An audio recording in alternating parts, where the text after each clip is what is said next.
It's 2018, and that means after a year of planning, it's finally here. Partners in Crime, this is the very first episode. My name's Adam Croft.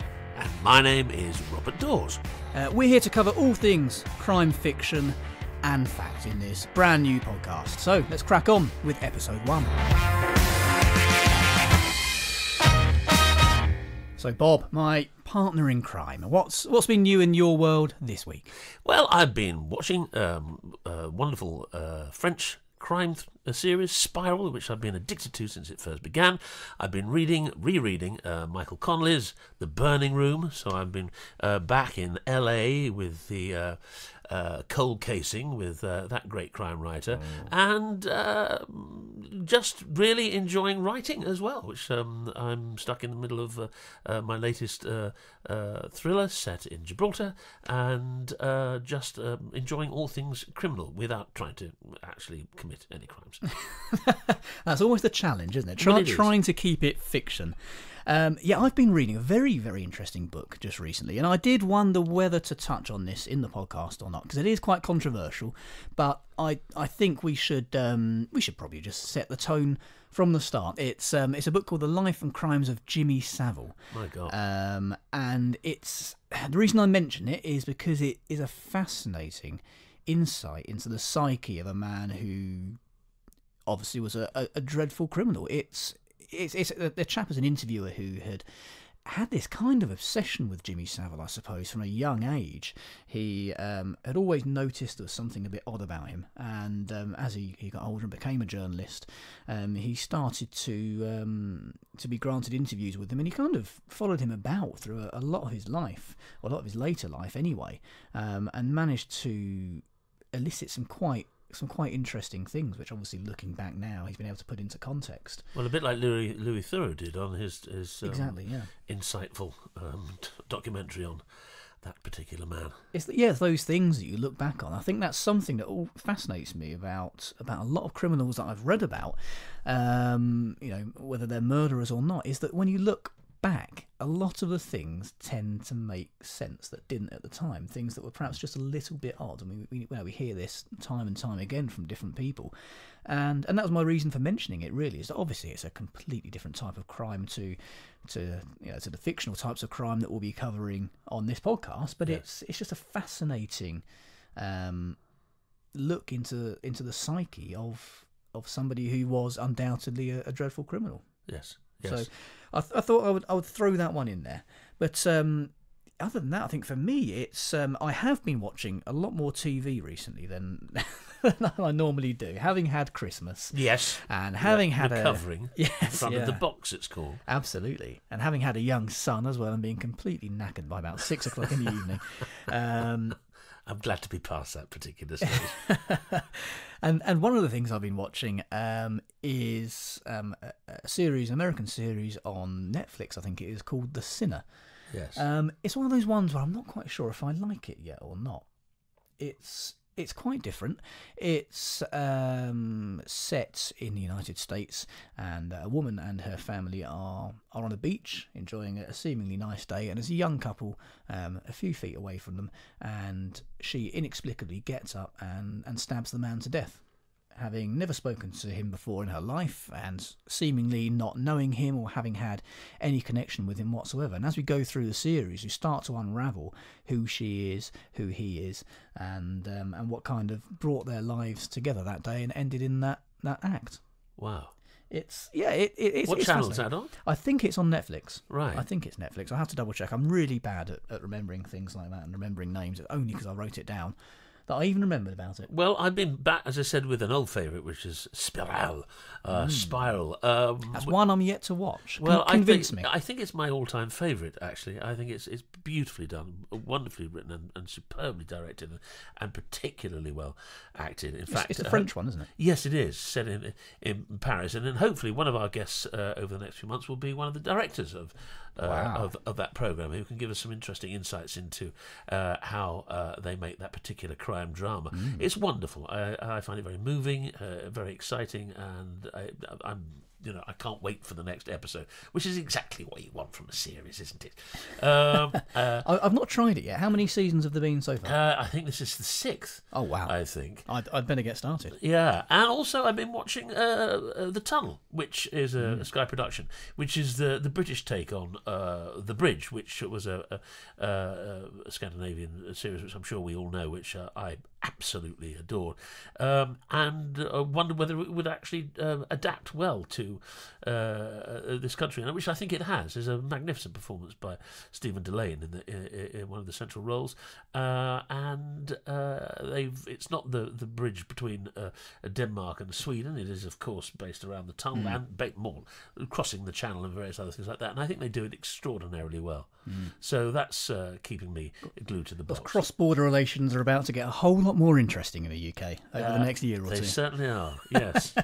And talking of headliners, in this episode we're going to have a guest each show, aren't we? Yeah. Somebody from the world of crime fact or crime fiction.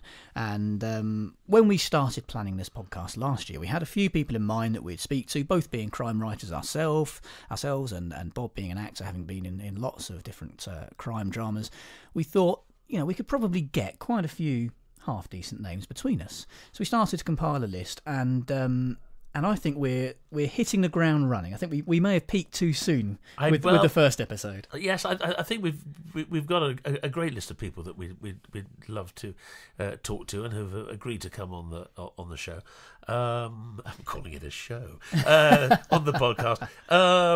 Episode 1 which is a particular cracker, isn't it? Yes, it is. Go on. Our first guest is a friend of mine and a wonderful actor who is probably the most famous detective in the world at the moment internationally, and that is the wonderful Neil Dudgeon, who plays DCI John Barnaby in Midsomer Murders, and he'll be coming to talk to us and telling us all about Midsomer and what it's like to play a legendary television detective. And here's hoping we haven't peaked too soon by going straight in with Barnaby on episode 1. Well, there aren't many places we can go from there, but we'll do our best. We have got some absolutely cracking guests lined up for you over the next few episodes, and over the course of this series. We really have pulled some names out of the hat. And also, we consider our brief to be crime fiction in all mediums. Absolutely. Quite clearly. And from all perspectives.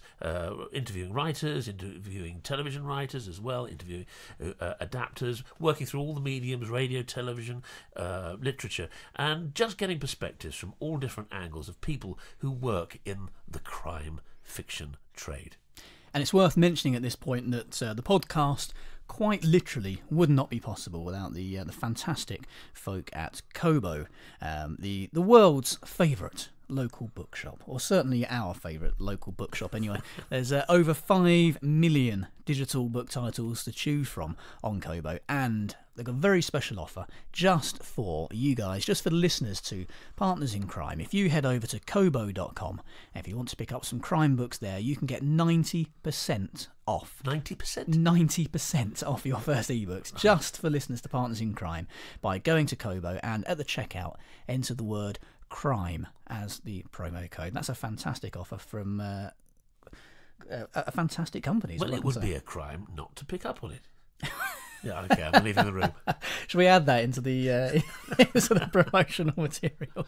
It's worth mentioning as well that you don't need a Kobo reader or any particular device. You can download the free Kobo app to your iPhone or your Android device, and you can start reading any number of free titles on there. I've got a couple of free books on there myself. Or if you want to grab any books that are up there for sale, you can get 90% off by using the promo code CRIME at the checkout. Now, our special guest today needs no introduction from me, not that that's going to stop me.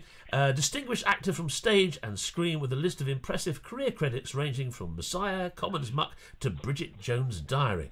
Now, since 2011, however, he has become probably the most famous contemporary TV detective worldwide in his role as DCI John Barnaby in the legendary Midsomer Murders. As I said, no introduction is needed to the amazing Mr. Neil Dudgeon. Hello, Neil. Hello, Bob. Hello. How lovely to speak to you. Welcome to the show. It's lovely to have you here, I must say. Now, Thank you. The first Thank question you. I've got to ask is one that you get answered asked all the time. Now, of course, we know it as Midsomer Murders, but internationally it has another title. What is it and why? I believe most countries know it either as Barnaby or as Inspector Barnaby.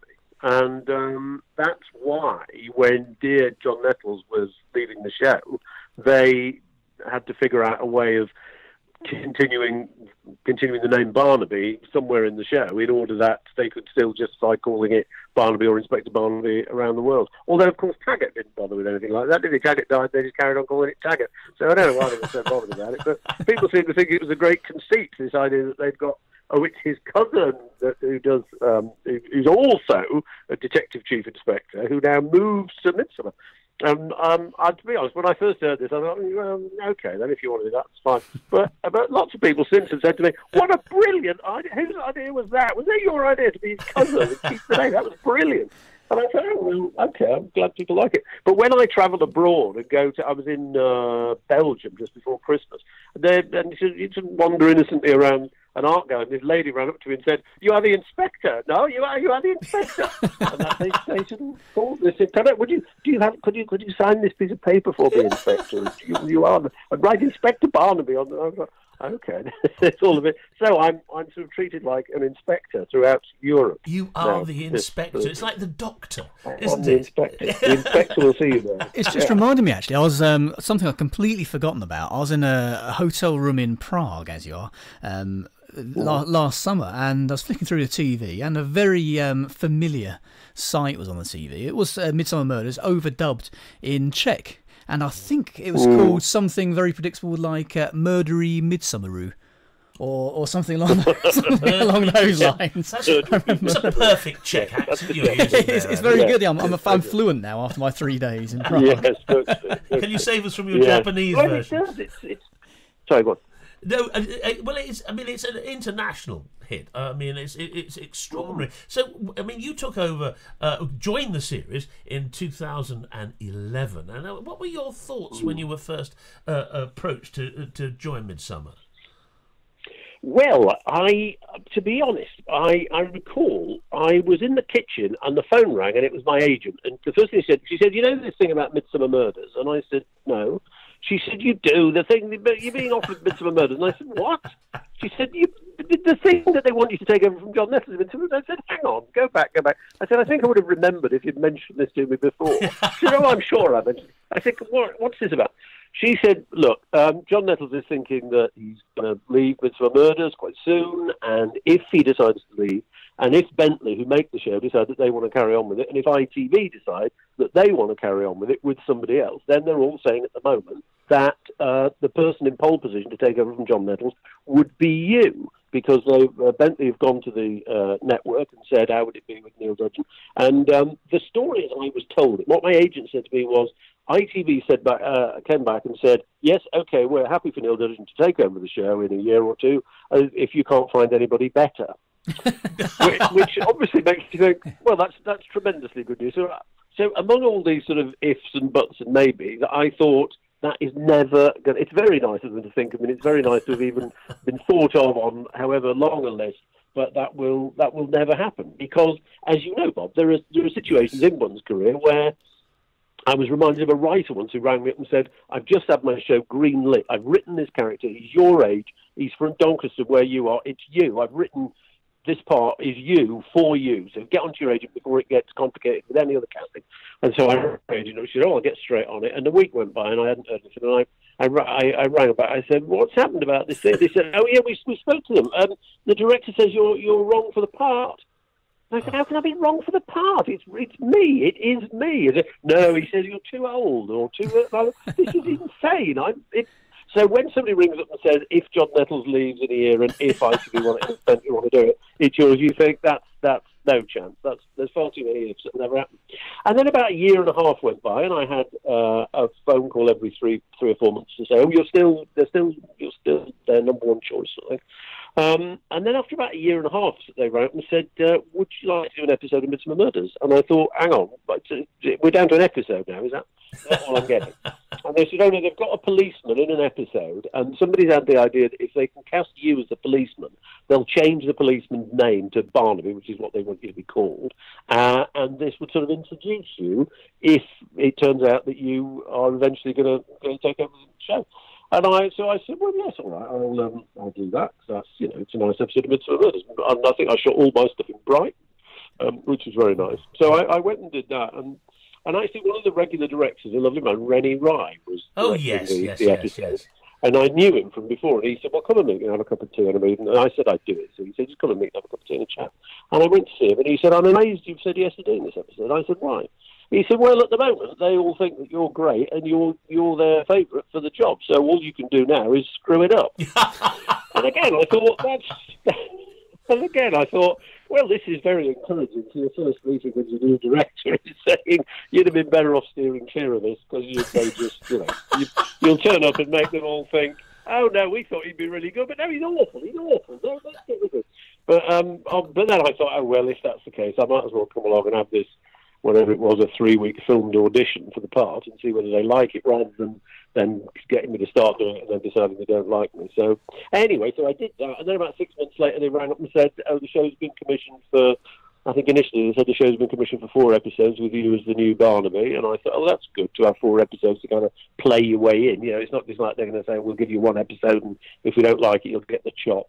So they started off with 4, and actually I think before we started filming, they'd extended it to 8, my first series. So I thought, oh, that's great. That's a fair crack of the whip. And at that stage, I don't know that anybody had much of an idea how long they thought or hoped the show might go on. I think they were probably thinking if they got another 2 or 3 years out of it, that would be okay. And now here we are 7 years later and celebrating still going 20th on. year.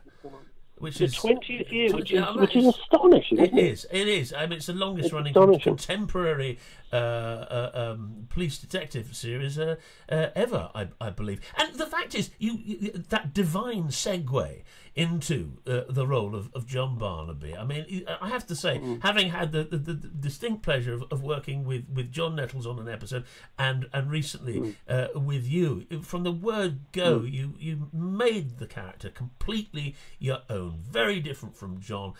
You're very good. Oh, no, well, I mean, both give very compelling performances and very different characterizations, but you absolutely, from the word go, have made it completely your own and brought lovely humour and touches to it, which has made it such a continued success with the public and you're very kind. Well, no, it's as they say in Liverpool, dead meant. So, I mean, how much input, watching you on the show, how much input do you have as the leading man on a script as it develops? Do you find yourself suggesting things from the character's point of view, suggesting things from the overall shape and story? Are they very good at that, or do you enjoy any input that you might put into the making of it? The script, I wouldn't say that I do have a lot of input in it. It's been discussed over the years, sort of how much input I might have, and I think to be honest, from a sort of producerial point of view, I think producers have got their hands full with writers and with coming up with a story idea, then getting the right between the producer and the writer coming up with, okay, this is the story now. Do as a whatever stages they go to, but do as a story outline, do as a treatment, do as a first draft, and then it goes to somebody upstairs, then it goes to ITV, and they say, what about if you do this? What about if you do that? Make it, change this, change that.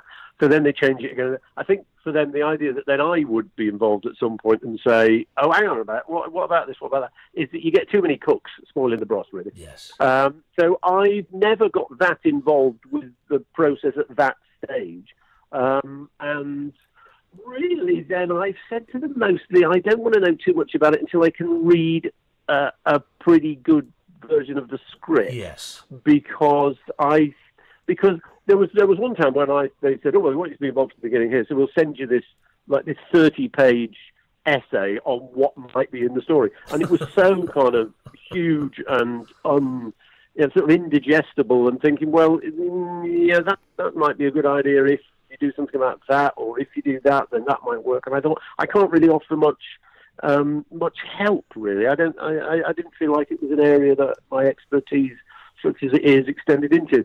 But then when I get a script, I can then sit down with it and think, I don't believe that. I think this scene's Yes. too long. I think this scene too short. I think we need to explain this. We need to make this more clear. We don't explain how we got there. How does Barnaby walk in and say, "So, Bob, where were you on Wednesday night?" He's never met this guy before. How do you know he's Bob? And, so odd, simple things that you just notice as an actor, things that you notice from other characters' points of view, things where you think, "Oh, hang on, I've got a good gag here. Can we try this?" There's all those. So it's more on it's more at the sort of the finessing and polishing end of it, where I come in and stick my oar in and go, "But hang on a minute, that doesn't make sense. He says that in scene 10, and then he's asking him something else on scene 20. He's either he's forgotten or he's an idiot." And they go, "Oh, blimey, we missed that." Yes, we'll change that. I wish I had that as a writer. I wish I had my character. What? I wish I had that as a writer. That a character in a book says, "Actually, I think this would be better from that point of view." I would find it so useful. But I know that. I mean, that's a really. I'm sure as a novelist, you inhabit all the characters. I've read both your novels, and I must speak to you later about The Poison Rock, which I enjoyed enormously. I thought it was brilliant. But much. In that, you are obviously you have to, which I think you bring to it as a marvelous actor. You see the characters, you play the characters from the inside. That's the whole point of the acting, isn't it? You see the world from the character's point of view. It's what we do as actors to some degree as well, isn't it? I mean, I'm certainly, if you've got any history of improvisation and various other things, Yeah. I've found that sort of background really, really very, very useful. Yeah. And now here's a question for you. You've just mentioned that you read crime fiction. Do you enjoy crime fiction, or is it a bit like taking your work home with you? No, I do like crime fiction. I always have. I think from my earliest days of book reading, I'm sure I started with some sort of like Enid Blyton of Who's Stolen the Train Set or something. That's something. And then I read a lot of Agatha Christie as a young person. I enjoyed those very much, and still do on occasion when I read them. Since which time, crime writers I've enjoyed very much. Dorothy L. Sayers, I think, is kind of a different sort of area, but a similar period and a similar sort of social strata, but rather more sort of densely written, I suppose. I think more sort of psychologically written than Agatha Christie uses. And since then, I've just graduated. Most recently, a few years ago, I did something with some chefs, and one of them said, I was talking about crime fiction, and one of them said, "Well, Michael Connelly's the king, isn't he?" And I said, "Who?" I said, "Michael Connelly." I said, "I've never heard of him." He said, "Oh, you've got to read Michael Connelly. He's the greatest. He's the best." So I went up and I bought my first Michael Connelly. Since I read everything he's written and buy the new ones in hardback, because I think, the guy... I'm a huge fan. I'm just rereading Burning Room, which is sensational. Oh, right, yes. I'm a huge Michael Connelly fan. He's one. You see, the thing I love about this guy, there's all sorts of other literature that I love, but I must say that the particular thing, it's a thing I like when I'm working as well, is something where you can just pick something up and go into a different world for 10 minutes. If you're filming and you get, and they send you back to the trailer for half an hour, and you think, I'll just have 10 minutes with Michael Connelly. It's a real sort of rest for the mind. It just takes you into this completely other world. And the thing that I'm most thrilled to as I read it is if it's like midnight and you think, right, I've really got to go to bed now, I've really got to go to sleep, I'll just look at the first paragraph of this new Michael Connelly book that I've got by the bed, and you read the first 3 lines and go, "Oh my God, I can't put this down. I've got to know where's the body? Is he going to? Oh my, he's going to push him off the cliff? No, I can't." And you're swept into something that grips you by the collar and drags you. That sort of excitement of just the sheer narrative power of, I've got to find out what happens as a page turn. I've got to find out what happens over the page. Oh, I don't know, it's 3 o'clock in the morning. And will you please slow down? Can we please have a bit of longueurs here so I can have a kip? But yes, I love Michael Connelly. Well, I love that. You're reading till 3:30 in the morning, and the car's waiting to pick you up to take you to set at 5. Yeah, that's not necessarily on a school night. Am I staying up to that? But that's an interesting. I tell you what I did with Linwood Barclay. You know Linwood Barclay? Yes. He was I believe he's Canadian, isn't Linwood Barclay? Who I first discovered. We were on holiday in, I think it was probably Mallorca or somewhere, and we had a villa, really nasty villa in Mallorca. There's not many of them, but we found it said it was sort of rustic and charming, which meant that it was dirty and miles Falling to round. pieces. But anyway, it was horrible. They had this huge septic tank right outside the back door. It was, it was bigger than the pool. It was awful. But anyway, I digress. I'd taken some reading material for this week in Mallorca, and I'd finished it. And I think on the last night, I'd been scouting around, and there's some books that previous holiday makers had left there, and there was, I can't remember what the first one was called. Was No Time to Say Goodbye, I think was it, the first one that I read. And I had this Linwood Barclay, and I picked it up, and again, I read the first page of it, and I went, oh my God. And I carried on reading, and I thought, I can't leave this book here. I feel terribly guilty about this, but I don't think you're supposed to leave books in the sort of holiday rental, so I just had to nick it, because I couldn't, and I think I finished it before he got home. I couldn't put it down. It was such a tremendously gripping idea. It was the least that rental owed you, by the sounds of it. I mean, it was the least that rental owed you, I think, a book to take away. But I mean, this is from an acting point of view, working on something, and this is something that listeners might find quite interesting. Playing a leading role in a television series such as Midsomer is a hugely demanding thing. Because traditionally, and I think it's pretty much the case with Barnaby, is you're in pretty much every scene, which means that you get very little time off. The murderer may do their bit where you're not involved, but from then on, you're on the case. So how do you deal with the demands of filming, the intensity of concentration that deals with? When do you get your relaxation from, reading, you just said occasionally, or whatever, getting a snooze or whatever, but you don't get much time off. It's fairly grueling. I've just been doing Poldark, and, Aidan is exactly the same. He's in every scene pretty much, and it's far more grueling, I think, than people realise. Do you find it so? Well, the hours is are sort of quite long. I'd usually be picked up about 6:15, and if I'm doing the full day, I'd be picked up about 6:15, and be home about 8:00, 8:15 in the evening. So the hours sort of door to door are quite lengthy. I do. As I said, if you get a bit of time to go back to the trailer, then I might read or write or just do emails or sort out the house insurance or other sort of joyous things and that, But other than that, I don't know that I do relax very much. I try and go to bed at a reasonable hour by not picking up Michael Connelly at midnight.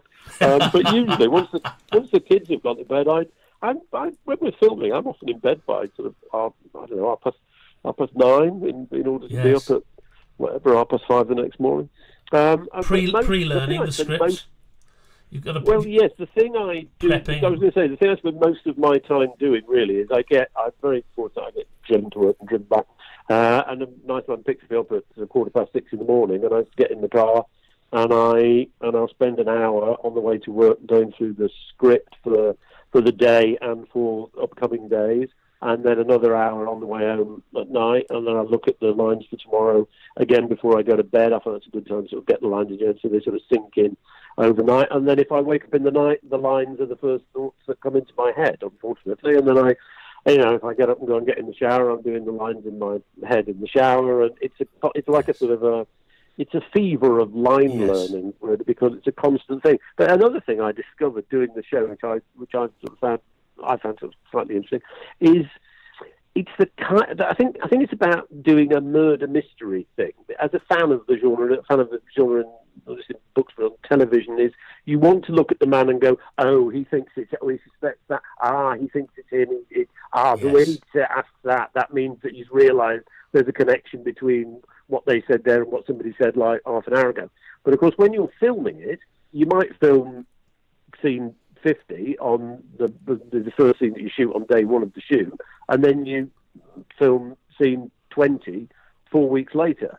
So I've found that I can only really try and do the thinking about what's going on if I really try and learn as much of the script as I can before we start, or to be as well ahead as I can be, because otherwise, you find that you've done some. If you're just learning it day by day, you do scene 50 on day one, and then 3 weeks later you come to scene 20, and you go, oh god, I did that scene 50 completely wrong because I hadn't realised that I already knew about this thing from scene 20 when I asked that question in scene 50. And so you need to know everything that leads up to the stuff that it's not just the scene you're doing, it's everything that's led up to it, and all the things that he picked up, and all the things that the little embellishments that you add for your own interest. Yes, really, of course.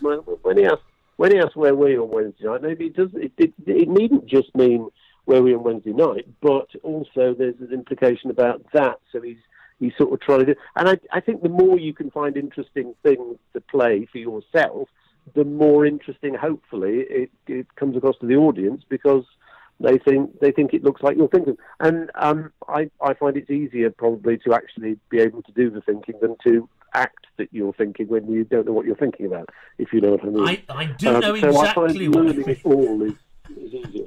Well, it is maintaining that concentration of chronology and continuity, isn't it? Because within a murder mystery, there's so many different stories that are being drawn on, and certainly you're investigating. Yeah. You make it look phenomenally easy, I have to say. Well, Bob, I am surrounded.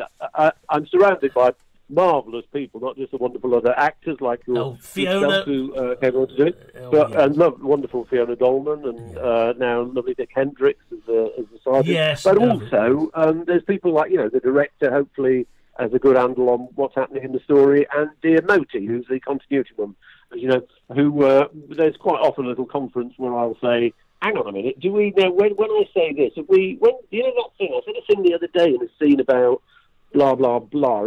What scene was that in? Have we already done that, or did that come later, or is that earlier?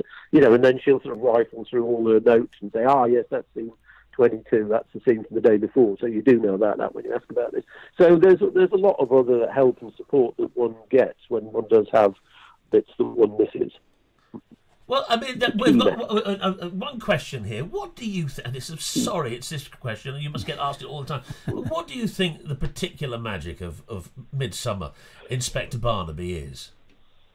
Well, honestly, I think the brilliant thing about it was originally devised by an artist called Betty Willingale. The lovely Betty Willingale. Legendary. The lovely Betty Willingale. Legendary. And Brian Trumet. And what they came up with from the original novels of Caroline Graham, in terms of it being like a formula, if you know every show has some kind of formula, the formula is that something happens, something bad happens in a rural setting, and the police turn up to investigate it, and therefore the audience see this new setting through the eyes of the police. Yes. And that is pretty much as baggy a formula as you could say about Midsomer. Within that, the rural setting is tremendously important, I think. Just when I used to watch it, before I was in the show regularly, and I'd watch it with my wife on the sofa, and it'd start off and go, doodly-doodly-doo, doodly-doodly, and then you get the lovely big shot of a village with the green and the thatched roof pub and the pond and the Norman church and all that sort of thing, and we'd sit there and say, that looks beautiful. Where do you think that is? Is that Berkshire, or is that, where is that? And now I turn up in places and I'm actually there, and because I've been looking at my script all the way to work, I say to the driver, this is lovely, isn't it? Where are we? Are we in Berkshire or Oxfordshire? Where is it? But you see these beautiful places, and I think for people from all over the world, we bump into people in various places around where we film, there's coach parties, you go to see Midsomer locations. Yes. There's people, there was a Dutch couple I bumped into for about 3 years running, who had a 2-week holiday in England every summer, and they'd have 1 week in Cornwall or Scotland or Wales or somewhere, and the other week in Midsomer. And you didn't like saying to them, Midsummer's not strictly a real place, but they'd have a book of locations that Midsomer has used before, where so-and-so was murdered in the pub, somebody murdered in the church, and they'd come and they'd see the real locations where they shot them in. And we did think, actually, if you want to see a beautiful part of England, then following a guidebook to the murders of Midsomer is a pretty good way of seeing some beautiful parts of England, because we film in the most beautiful place. So I think the beauty of the locations in the English countryside is a big appeal. Everybody likes a quiz and a whodunit sort of mystery thing. We have wonderful guests. And I think all of those together, and it's 2 hours. I think that's a nice enough time for people to kind of relax into it and enjoy it. It's a great. They say Betty Willingale came up with this great formula for a show within which then you can have. There's been stories that are rather more macabre and rather darker. There's stories that are more bizarre and light-hearted. As you referred to earlier, there's the humour that runs through the show, I think, and it's there's the eccentric characters. So there's a lot of there's a sort of a humorous or light-hearted or eccentric life to the show, as well as its murder mystery thing. The murders themselves, we've had some great, really nutty murders of. Yes, I mean they're great Italian. But there was a man who was drowned in a bowl of eels as well. I remember that. Somebody I read about one that I wasn't in, and I don't think I've seen. I keep meaning to try and find it. That one victim was beaten to death with a photocopier. You're just looking around for this. If there was just a bottle here or a brick, or I know the photocopier, I'll bash you that in with a photocopier. I love that. I mean, that bizarre nature of the murders at times, I think, is a wonderful thing. It really is, and it may have been imitated by some, but it's never better than by Midsomer. I mean, originally, Adam just tells me it was adapted from a book. Betty adapted it from what is? I've got it here on my desk. Caroline Graham, The Killings at Badger's Drift, which I think was also the first episode, wasn't it? Yes. I think that was the first episode as well. Yes. Are there books that are made from the episodes now? Is there a sort of a reverse adaptation?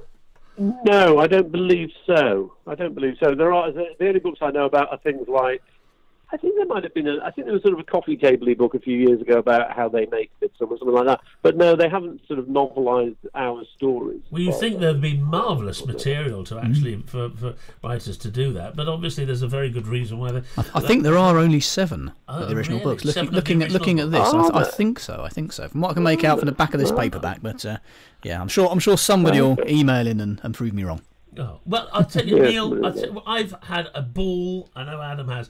Talking to you. Thanks so much for coming on and being our very first guest on Partners. Good Lord, in Crime. And we couldn't be more delighted. And thank you for your lovely insights into Midsomer, the life of an actor, the life of a crime fiction reader and fan yourself. It's been a fascinating journey, all too short. Will you come back and speak to us again?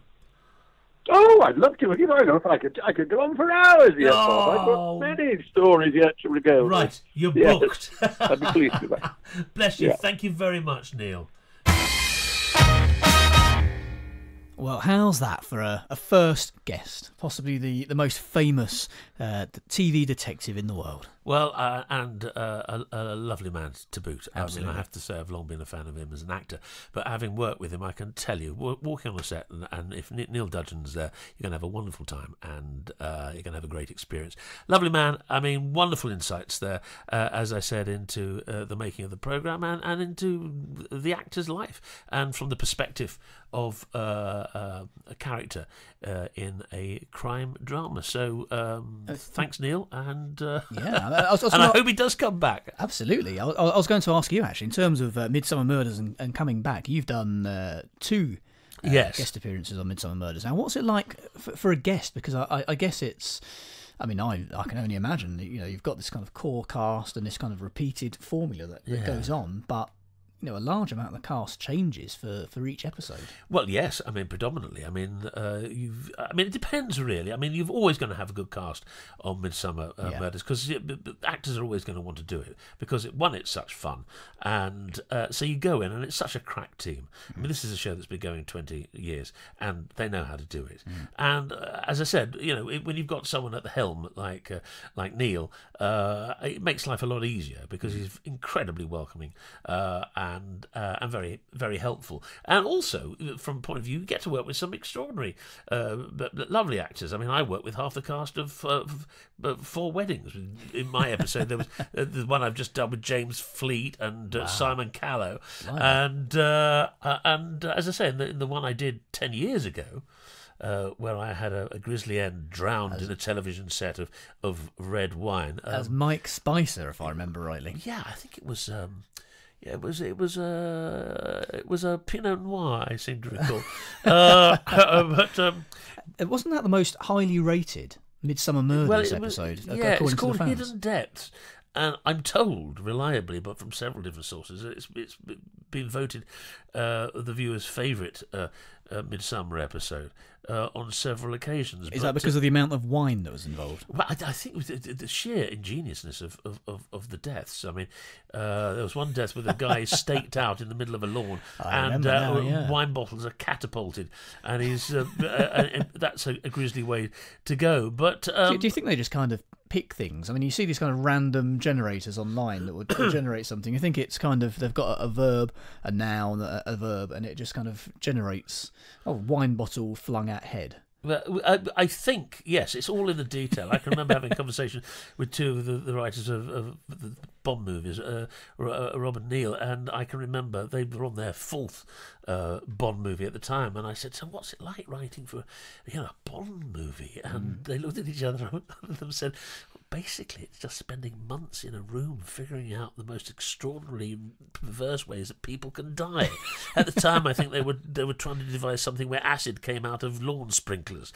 Wow. I don't know whether that got used in the end. I'm sure someone listening will be able to tell me whether that got through to the finished screenplay or not. But I should imagine it's pretty much the same with Midsomer. How do we kill these people? How can we do something that we haven't done before? Well, a lot of that does sound very familiar. That's what I spend quite a lot of my days doing, is working out interesting ways to kill people and reasons as well. It's the motives behind things that new things keep cropping up in Midsomer, and it's wonderful, fertile ground for a writer to watch and just see how these storylines are put together. I mean, it's ingenious, but it's a great continuation in the grand tradition of murder mystery and whodunit, because that is basically what Midsomer is, isn't it? You don't know, and why done it a lot of the time, and as well. why exactly. So that's one of the reasons people watch it. And they love the puzzle. They love working out a puzzle, and they want to know.